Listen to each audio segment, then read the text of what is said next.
હું અત્યારે બંને પગે વિકલાંગ છું અને મારી અંદાજિત 70થી 80% વિકલાંગતા છે.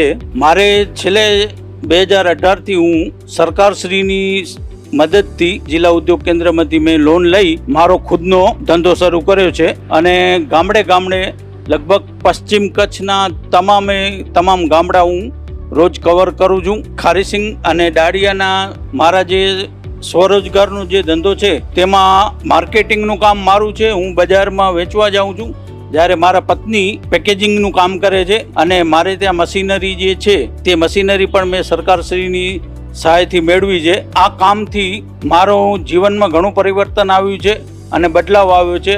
હું આ બાબતે કહેવા માંગીશ દરેક દિવ્યાંગોને કે સરકારશ્રીની જે યોજનાઓ હોય તેનો લાભ લઈ અને આપણે પોતાના પગભર થઈ અને ખુદનો ધંધો કરી અને સ્વાવલંબી બનીએ.